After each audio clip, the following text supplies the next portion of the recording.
Hello guys, WhatsApp. তো ইদানিং শুরু হচ্ছে, দেখলাম আজকে ওমর ভাই ভিডিও পোস্ট করছে, তো সেটার একটু রিয়াকশন দিতে আসলাম। তো কাদেরকে কাদেরকে নিয়ে রোস্ট করা হলো ভিডিওতে, আর ওমর ভাইয়ের কাজ তো এটাই, সবাইকে রোস্ট করে করে তার ভিউ কামানোর ধান্দা। অথচ ভিউ কামানোর ধান্দা না, বাট সবাইকে যেটা মানে সামনে এনে একটা কবিতা মাথায় এলো, আগুন না জ্বালালে কয়েল জ্বলবে না, কয়েল না জ্বললে ধুমা উড়বে না, ধুমা না উড়লে মশা মরবে না, আগুন না জ্বালালে কয়েল জ্বলবে না। কবিতাটা তাড়াতাড়ি লিখে লাই।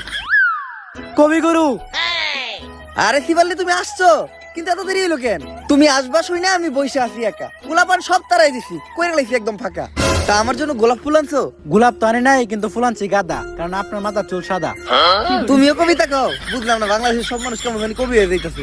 থাক, ফুল আনা লাগবে না, বসো, তুমি তো নিজেই একটা ফুল। আপনি এই জায়গায় বসে কি করতেছিলেন? আমি কবিতা লিখতেছিলাম, কারণ আমি প্রাক্তনকে কখনো ক্ষমা করবো না। তা কি কবিতা লিখলেন, একটু শোনান তো। তা আমি শোনাবো, কিন্তু আমি প্রাক্তনকে কখনোই ক্ষমা করবো না। প্রাক্তন কি তোমার ক্ষমার হবে কে বই আছে? বইয়া থাকুক বা না থাকুক, প্রাক্তনকে আমি কখনোই ক্ষমা করবো না। ক্ষমা করতে হবো না, আপনি কবিতা শোনান। কবিতা শুনামু, কিন্তু আমি প্রাক্তনকে কখনোই ক্ষমা করবো না। আরে এটা কার কাছে আইলাম আমি? ও জীবনে তো চলে প্রাক্তন দিয়া। আচ্ছা থাক, কবিতা শুনেন। কবিতার নাম হলো প্রাক্তনকে কখনোই ক্ষমা করবো না। আমি প্রাক্তনকে কখনোই ক্ষমা করবো না, কারণ প্রাক্তনের নাম নিলেই ভিডিওতে ভিউ হয়। এজন্য ভিডিওতে প্রাক্তনের নাম নেওয়া বাদ দেওয়া যাবে না, তাই আমি প্রাক্তনকে কখনোই ক্ষমা করবো না। দেখায় সেটা।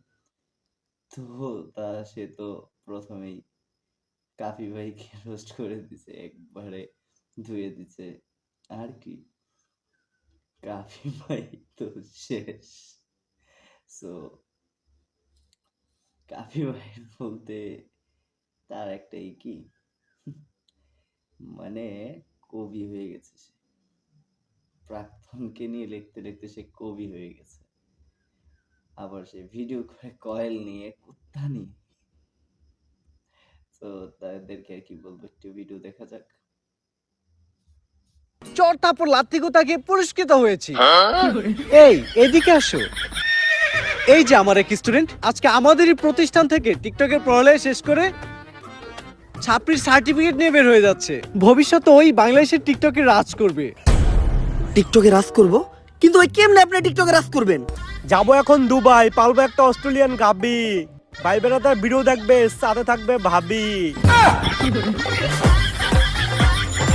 স্যার আমি সো গাইস, তো দ্বিতীয়তে দেখা গেল সে অপু ভাইকে নিয়ে রোস্ট করতেছিল। তো অপু ভাইয়ের বদলাটা কোনটা, ওই যে টয়লেটের ভিতরে যে তার ছবি টানিয়ে টানিয়ে দেখতো না, একটা ভিডিও ভাইরাল হয়েছিল। তো সেই ভিডিওটার জন্য হয়তো আমার ভাই একটু হয়ে গেছে। যাই হোক, অপু ভাইকে একটু ধোয়ার চেষ্টা করছে, বাট এটা সত্যি, যেটা সবাই দেখে সেটা তো সত্যি, তাই না? অপু ভাইও একটু বাড়াবাড়ি করছিল, বাট তাকে একটু নামায় দিছে।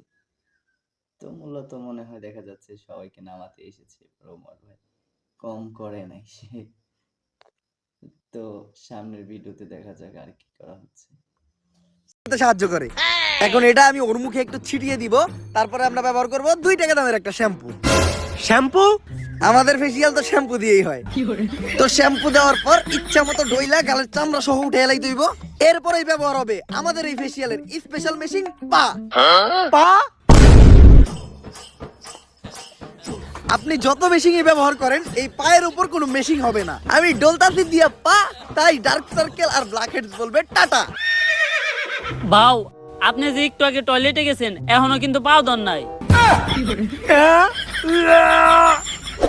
তো ওমর ভাই হয়তো এটা প্রথমত সেলুন নিয়ে শুরু করছিল, তো আর কি সেলুন মানে সে সবকিছু ধরেছে।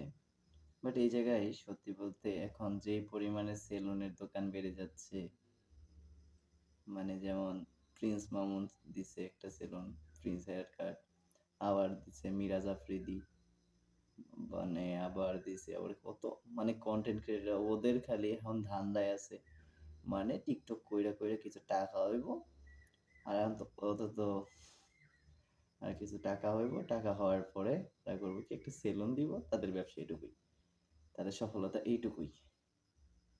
আর সেইটা নিয়ে ওমর পুরা আগুন ধরায় দিছে। বাট মিরাজ আফ্রিদি ভাই একটু বেশি করতেছিল, যে সে একটা প্রতিবন্ধী মানুষ, প্রতিবন্ধী, সে প্রতিবন্ধীর সুযোগটারে কাজে লাগাইতেছে। সে হাত পাও, তার তো নাই হাত, কিন্তু সে তার পাও দিয়ে দেখি মাসাজ করে, মানে এরকম কত কিছু করতেছে। তো সেটা নিয়ে বানানো হয়েছে, এটা ঠিক ভালোই করছে অমর ভাই। যাই হোক, ব্র্যান্ড বলে কথা। 100% রাইট। ও মাই গড, তুমি তো এটাও পেরে গেছো। যাই হোক, দেখতে দেখতে আমরা গাজাঘুরি কথাবার্তা শুরুর শেষ পর্যায়ে চলে এসেছি। আর পরিশেষে আমি তোমাকে একটা প্রশ্নই করতে চাই, যে প্রশ্নটা শুধু আমার না, সবার। তো আমরা দেখেছি তোমার সেলুনে একটা ল্যাপটপ আছে, তো তুমি তোমার সেলুনে ল্যাপটপ দিয়ে কি করো? আচ্ছা, কাস্টমারে বাই করে দিয়া তোরাও বাইরো, আর ল্যাপটপটা আমার দিয়ে যা, ল্যাপটপে আমার ইম্পর্টেন্ট কাজ আছে। তো যাই হোক, অমর ভাই বলে কথা, সে তো কোনো কিছু বাদ দেওয়ার মতো বলা না। This is brand. তো এখানে আর কি বলার, অমর ভাই তো সো এক কথায় বলতে গেলে অমর ভাই বেস্ট। তার পক্ষ নিয়ে তারা কথা বলছে, এটা সত্যি, বাট সে আমার হিরো, বাস্তব জীবনেরও hero. So 10 line, take care and safe for you. আগুন ধরতে চলেছে পুরো সোশ্যাল মিডিয়ায়। জানি না এই ভিডিওটা কতটুকু কেউ শেয়ার করে দিও যদি ভালো লাগে।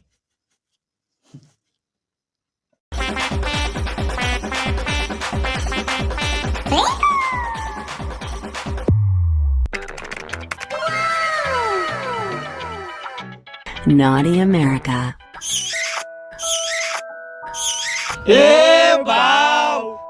তাইলে আপনি সেলুনের ভিতরে ল্যাপটপ দিয়ে এই কামই করেন?